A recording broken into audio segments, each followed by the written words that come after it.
Previously on Canary P.I. I went and did what I swore off years ago, so I wouldn't leave some poor sap in the lurch. I got a date. The name's Dinah Gillespie. Yamahama. I was having a good time. Of course, something had to happen to sour it. Oh my god. Better bring him up. Can we please go back to your place? I don't want to be alone tonight. We didn't come out until noon the next day. Presenting Canary P.I. in Deadly Decadence, Part 2. A J. Henry production. Is your ratatouille a catastrophe? Is your beef strogie falling flat? Spice up your Sunday roast with Eldritch's flavor packs. What kind of flavor? We'll let you decide.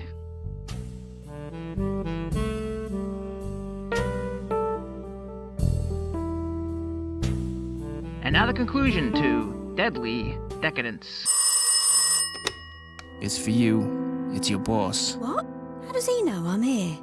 Yeah, Bob? You need to get your ass down here. It's bedlam out there.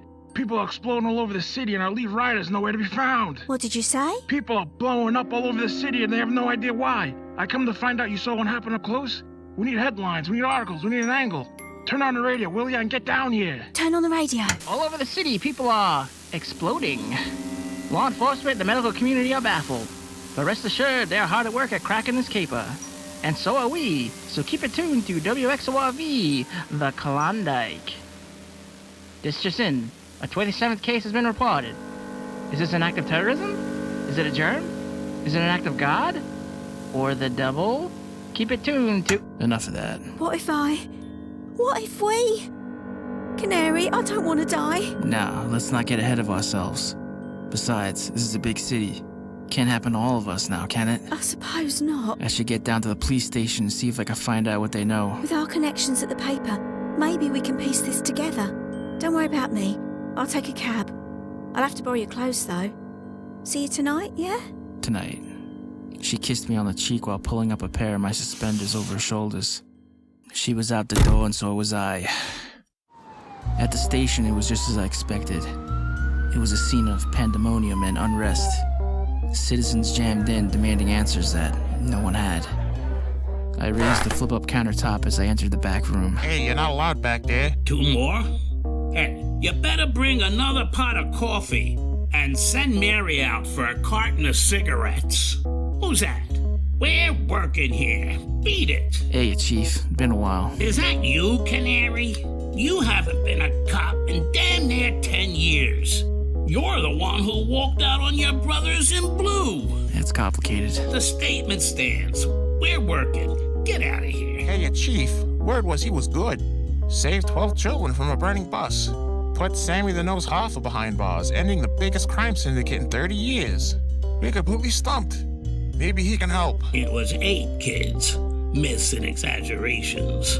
There are plenty of capable minds and bodies. Chief, people are dying out there. After a moment of silent deliberation, he gave in. He could stay until he pisses me off, which won't be long, I suspect. He placed 2 red pins into a large red map that was affixed to the wall. There was over 100 pins. It was worse than I imagined. As I was saying, 2 more cases. Now they're starting to come in fast and furious. We need to find out what these people have in common. There has to be a connection. Where have they been? Who have they been with? Do they have any outstanding parking tickets? Have they had a cavity in the past 2 months? We need everything from the Hall of Records. Gonna be a long night, so get up and go make your phone calls home if you have to. We were there all day, mostly talking in circles. A steady stream of red tacks was added to the board. Canary, if you know anything, I'm all ears. We've established I was there for the first reported incident. Now what do we know about patient 0? Fancy doctor. Comes from old money.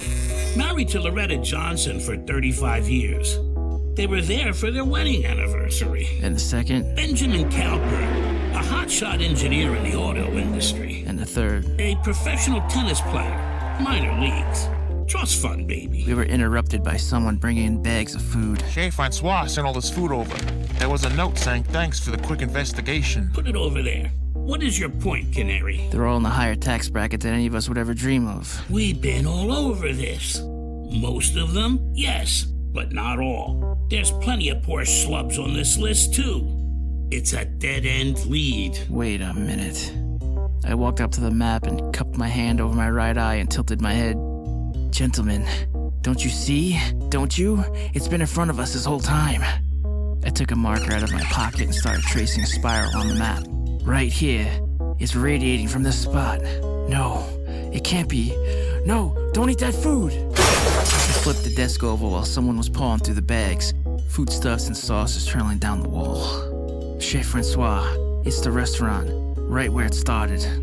The chief stood in front of the map for a moment with his eyes squinted. Start processing the warrant. Screw warrants. People are dying. I'm out of here. I turned and the chief grabbed my arm and I shook him off with a jerk. You know I can't let you go there. You're going straight home for supper. Isn't that right, Canary? Right. Let law enforcement take care of it. We're doing it by the book. I guess it's the first time for everything. What did you say? Get out of here. You're dismissed. There's been another report, Chief. 12-year-old. Male. They found what was left of him under his covers. You could hear a pin drop in the room. The board was becoming more pins than map, and I was out of there. I pulled up to the front of Chez Francois' restaurant. It was lit but still empty. You could see staff preparing for their dinner hours. Another car pulled up behind me. Canary! I was trying to get hold of you. I'm just in time. I knew you'd be here. You knew? How? Paper has eyes and ears everywhere. Got to get the latest scoop. We pieced it together too. Whatever it is, it's originating from here. Back to where we started, huh? I'd rather go back to Leo's and put this all behind us. I can't let you go in. It's too dangerous. I'm going in and you can't stop me. Besides, I feel like when I'm with you, nothing bad will happen to me. She held the door open for me, insisting. We walked into the garishly gold and crystalline dining hall. The maitre d' was at his post, shuffling through papers and making notes. My apologies, monsieur, but we are not open yet. Not that you look dressed for an establishment like this. I held up my badge. I need to see all the ledgers, financial reports, and past reservations you've had here. Where's your warrant? Private investigator? Be gone, brute. I grabbed him by the cuff of his perfectly pressed suit. Now you listen here. There's an epidemic happening out there, and we're gonna get to the bottom of this one way or another. Stop there. There is no need for violence. I will show you in your records you wish. We are an open book here at Chez Francois. But Pierre, they're not with the law. That's quite alright. Right this way, please. He led us through the dining room, then through the swinging doors of the kitchen, where a sweaty four-headed chef tended to his dinner glass and bubbling cauldrons of what have you. He led us to the very back of the building, where there was a small bookcase full of handwritten records and various receipts. There was a rectangle table with 2 chairs on the opposite sides. You're free to peruse. You can let yourself out when you're finished. It was all there. Every reservation and handwritten bill for every meal eaten in this establishment. Every single person who has felt this affliction has been here. Every single one. Canary. Now, Dinah, we're onto something here. Canary. I turned to see Pierre Francois holding a jewel-encrusted switchblade to Dinah's throat. Throw me the gun you have tucked under your arm. I did what he said without hesitation. If you hurt her, I swear I will... Sit down. He tied our wrists and ankles to the chairs. Why, Francois? Why are you doing this? Why is a big question, Mr. Canary. I am tying you up because I need 2 loud mouths out of the way. Are you behind all this? You're murdering people all over the city. For what? And how? All will be crystal clear shortly. Consider yourselves lucky. You're the first to try a new dish we'll be adding to the menu. Bruno, bring the Chateaubriand à la Francois.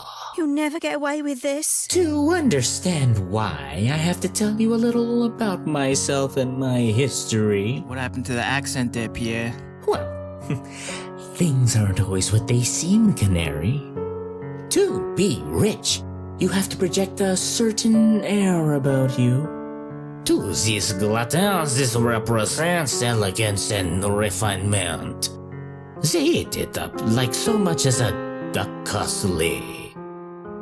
Before you is a relatively young playboy at the top of the world. Booming high-class business charging exorbitant prices for dressed-up cheap product. We make a fortune every night.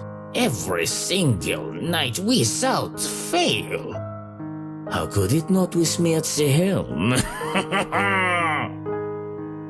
But it wasn't always this way. You see, I grew up a poor dirt farmer. Lost my father to consumption when I was still a boy. Mother turned to waiting tables. And the bottle. Most of the time she drank the rent and had to do the landlord favors to keep a roof over our head. In the summer I would pick berries to try and help out. Mostly to no avail. I hated being poor. I hated having holes in my shoes and eating chicken gizzards and beans because that's all we could afford. I wanted to experience the finer things in life. So when I was 14, I had enough of my mother. I had $5, kept it hidden in a coffee can under my bed. Took me a dog's age to save. Come to find out my mother took it. I wouldn't have even been mad if she really needed it, only she used it to punish her liver some more. She wasn't the woman she used to be. Her eyes sunken, her greasy, stringy hair in a state of perpetual muss. Ugh. She was already dead, but she forgot to read the memo. That was it. I took off on my own in the middle of that very night. I vowed not only to survive, but to thrive. I sold peanuts on the side of the road. Bussed tables, scrubbed latrines, whatever I could do to make a buck, I did it. Worked my hands until they were so calloused. I didn't even need oven mitts. Put myself through culinary school. I barely slept between work and studying, but I made it. I opened my first bistro at age 25. 25! It was a hit! At 27, I opened another. By the time I was 30, I was managing 4 restaurants. I'd made it. I could wear, eat, drive anything I wanted. I could make it with any dame that came through the doors. The more money they had, the looser scruples they seemed to possess, and I loved it. My bed was never empty. My plate was filled with the finest of the fine. I should have known it was too much of a good thing. I was just like my mother. Except with booze, it was every kind of excess possible. I was worse. A lot of them were crooks. Come from old money and didn't have any idea outside their bubble. No regard for their fellow man, and I was rubbing elbows with them on a nightly basis. I hated these people. And I'd become one of them. I hated myself. Life is more than shallow materialism, more than money. I had spent my best years getting to this point. This is a life felt wasted. They didn't appreciate their lot in life. You see, I'm righting wrongs. The world is better off without these people. This is why I have sold my other business and built this shrine of excess. It's like a beacon to the affluent. They will come from all over the world to worship their wealth. And I will exterminate them all. Except, you didn't just kill wealthy people. There was folks who spent a month's salaries paid just to have an appetizer here. There was a kid, Francois. In your sick and twisted head, even you can't justify that. As they say in the restaurant business, you have to break some eggs to make an omelet. How'd you do it? That's the best part. Being as moneyed as myself, it opens up a world of possibilities. Opens you up to the darkest of black markets. Get a load of this. I don't know all the details. I have brokers who deal with the finer details. To my understanding, it came from Tibet. It is flavorless, odorless. Makes a great base for any marinade. The perfect poison. It reacts to acids. Just so happens stomach acid is in the exact pH range. Once it starts being digested, tick-tock, tick-tock. You're a ticking time bomb. When? It depends on the body chemistry and the size of the dose, which we're still working out. I would have never had the first go boom in my own establishment. Too much to clean. Gave you too much of a clue. Order up. A platter of meat was placed between me and Dinah. Now, for being such a fly in the soup, I'm gonna make you go second. You can watch your little girlfriend here explode before your very eyes. In fact, I'm gonna stick around too. I haven't seen one pop up close, only the aftermath. I am so excited. Canary, I'm afraid. Francois cut off a piece of the meat and held it up to her lips. Oh, look how tender. Wonderful. Chateaubriand à la Francois. Don't worry, Dinah, baby. It's gonna be okay. Don't be afraid. I'm here. Don't be afraid. He pushed the greasy meat into her lips, which she had pursed tightly. It was a losing battle. She gave way, and he cupped his hand over her mouth. Now, Dinah, dear, chew, swallow. Excellent. He stood at the other end of the room and opened an umbrella out in front of him, his eyes peering over it. This was an aggressive dose, so should have a short fuse. Get ready for the fireworks. It's gonna be okay, Dinah. Look at me. Look me in the eyes. There's nothing to be afraid of. I'm right here. I'm not leaving you. Canary Eye. She jumped up and somehow freed herself, Francois looking wide-eyed. Huh? What the? No! Stay back! She ran to Francois, giving him a vice-like bear hug. I was afraid to come to you that day in the diner, but I'm glad I did. You don't know, but I've followed your adventures for a long time. These fantastical stories would trickle down to the paper, but we could never print them without proof. I found out they were true. It's my turn to be the hero now. Canary, I've always loved... No, please, no. There wasn't enough time. We only just met, goddammit! I sat there bound for 45 minutes before the police busted in. Slaughter and carnage of my girlfriend still running down my cheeks. Oh, God. Don't look, Canary. Took him long enough. I sat there in shock, not answering. I couldn't raise my head even if I wanted to. A week had passed. The exploding people around the city had slowed down to next to nil. Residual poisonings about used up. Soon Francois and his dastardly deeds would be nothing but a distant memory. But you, Dinah, I'll never forget you. Was it true love? Well, I don't know about that. But I would have loved to find out. What I do know is I'll spend the rest of my days wondering what could have been. Voice acted by, in order of appearance, J. Henry as Canary P.I, Jennie Dyer as Dinah Gillespie, Frank Gulglielmelli as Chief of Police, Jackson Tyler Lee as Maitre D, Julienne Guilas as Pierre Francois. Written, directed, and edited by J. Henry. Music by Pedro Esparza, Kevin MacLeod, and Vivek Abhishek. Further info in the description. For information on collaborating, contributions, or just want to keep up on the current scoop, visit us at twitter.com/RP Canary P.I. This concludes the broadcast.